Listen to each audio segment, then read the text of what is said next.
Stop what you're doing. Moments ago, secret files on Angela Rayner were leaked, and Keir Starmer has just been blindsided in a way that could shake the Labour Party to its core. These aren't vague rumours or anonymous whispers. These are hard documents, emails, bank transfers, legal filings, and they paint a picture of a deputy leader who was not just careless but calculating. What you're about to hear could rewrite the future of British politics and plunge Labour into chaos at the worst possible moment. Picture the scene. Keir Starmer, the man who has built his entire reputation on discipline and control, is sitting in his office preparing for the week ahead. For months, he's been riding high in the polls, presenting himself as the steady hand who can finally push the Conservatives out of power. Then his phone lights up, first one message, then 10 more, then a torrent of notifications. Reporters, advisors, backbench MPs, all sending the same message. The files are out. Within minutes, Starmer knows his day is over, his strategy in tatters, and his leadership suddenly at risk. So what do these leaked files actually reveal? The first bombshell is about money, lots of it, and how it moved through a network of trusts and property deals that no ordinary voter could ever pull off. We're talking about bank statements that line up perfectly with property valuations, transfers that match suspiciously precise numbers, and legal documents that show Angela Rayner was playing the housing market like a grandmaster while publicly calling for fairness for ordinary renters. One leaked email shows lawyers discussing the valuation adjustment that boosted the worth of her Ashton-under-Lyne property overnight, the exact jump that unlocked the cash used to buy her £800,000 flat in Sussex. Another file shows internal notes acknowledging that the stamp duty bill on that purchase remains unresolved, meaning tens of thousands of pounds still owed to HMRC could come crashing down on her at any moment. And this is where the scandal turns from bad optics to political dynamite.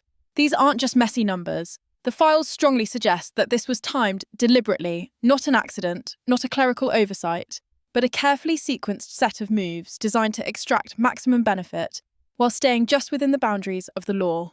For voters struggling to afford basic rent, the idea that their deputy leader was using legal loopholes to expand her property empire is nothing short of infuriating. Inside Labour HQ, panic has set in. Advisors are trying to figure out how to respond without admitting guilt.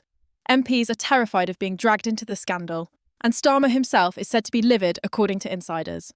One senior figure described the mood as nuclear. Everyone knows the Conservatives will seize on this and pound Labour with it day after day. The timing couldn't be worse. Local elections are around the corner. Public trust in politicians is already fragile, and now Labour's promise to represent working people has been thrown into question. Meanwhile, Conservative MPs are circling like sharks. Within minutes of the leaks, Kevin Hollinrake issued a fiery statement demanding a full investigation and warning that public confidence in Labour is at stake.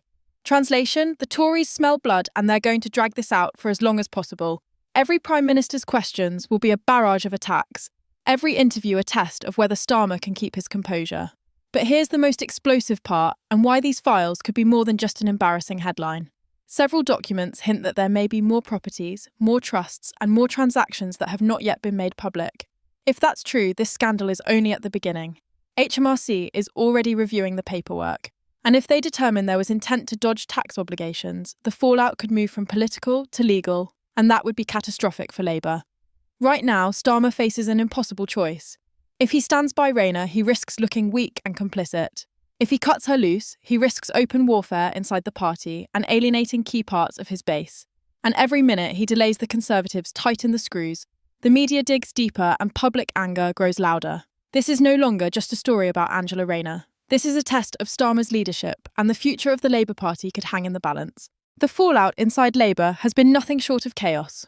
Within hours of the leak, crisis meetings were called at Labour HQ. Staffers were seen rushing in and out of the building, faces grim, phones glued to their ears. Insiders described the atmosphere as apocalyptic.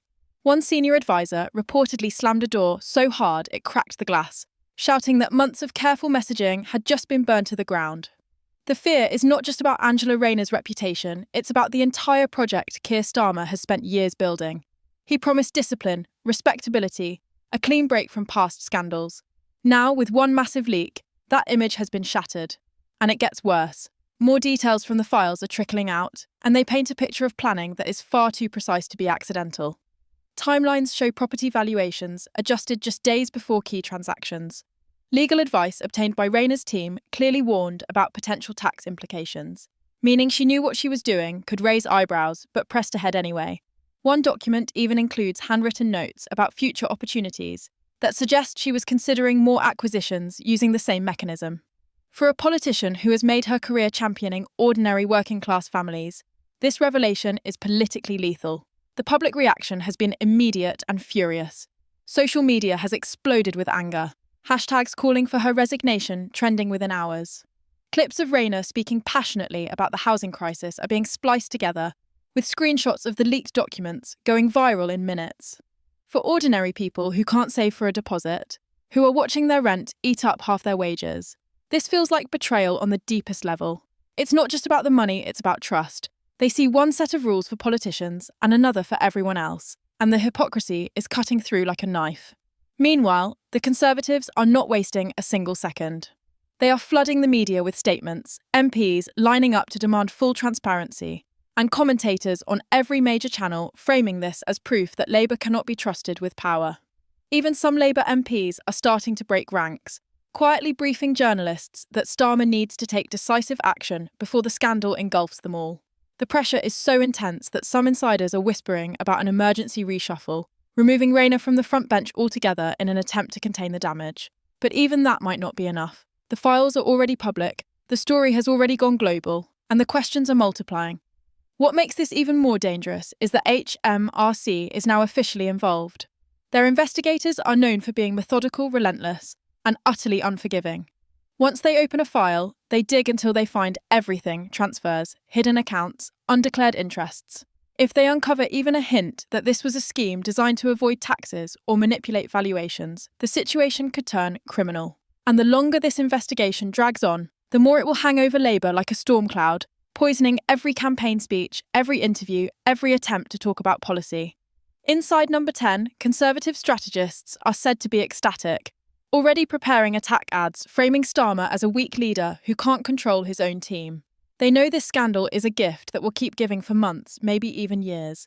Every time Labour tries to pivot back to talking about the cost of living crisis or NHS waiting lists, they will be dragged back to this: the deputy leader using legal loopholes to expand her property portfolio while telling voters she understands their struggles. It's devastating, and Starmer knows it. And here's where the real suspense begins, because multiple journalists are reporting that this may not be the end of the leaks. Sources close to the investigation suggest there are more files still to come, files that could reveal additional properties and financial arrangements. If that happens, this scandal could go from a political headache to a full-scale leadership crisis.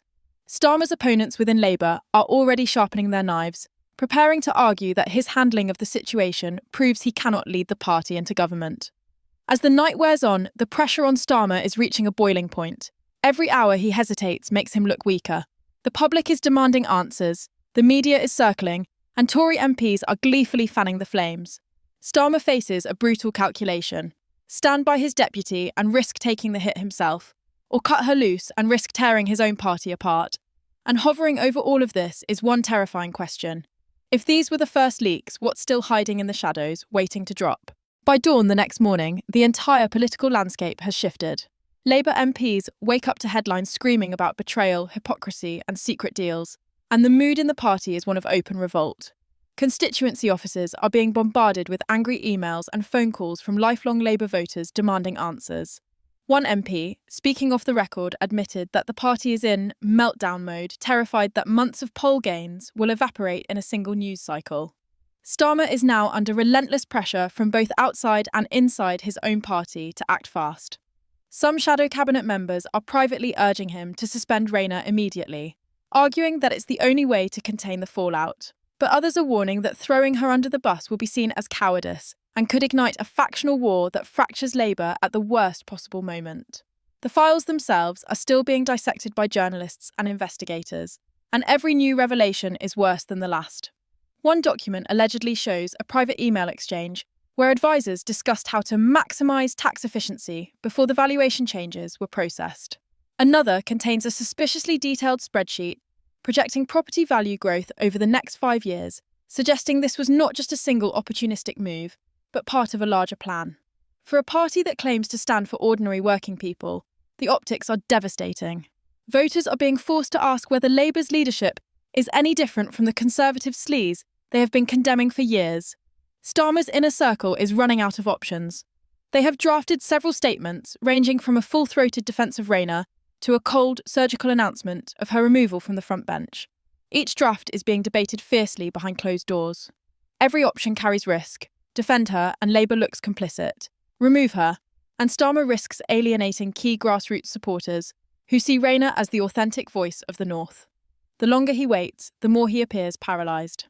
Political commentators are already speculating that this could be the defining moment of his leadership, the one that determines whether he becomes Prime Minister or goes down in history as the man who lost Labour its chance at power. And yet, just when it seems things can't get worse, they do. Late-night whispers begin circulating that more leaks are imminent, files involving not just Rayner, but other senior Labour figures. If true, this could ignite a full-scale party purge, ripping open divisions that Starmer has spent years carefully stitching back together. Tory strategists are already preparing to weaponise these leaks in campaign ads, framing Labour as a party of hypocrisy and backroom deals. The narrative is writing itself. While Britain struggles with the cost of living crisis, Labour's leadership is busy expanding property portfolios and playing financial chess. For ordinary Britons watching all this unfold, the anger is turning into something deeper: disillusionment. Trust in politics, already fragile, is being shattered yet again. People feel mocked, as if those in power are living in a completely different reality, one where rules are bent, loopholes exploited, and accountability avoided. This is why the scandal is sticking. It's not just about Angela Rayner, or Keir Starmer, or Labour.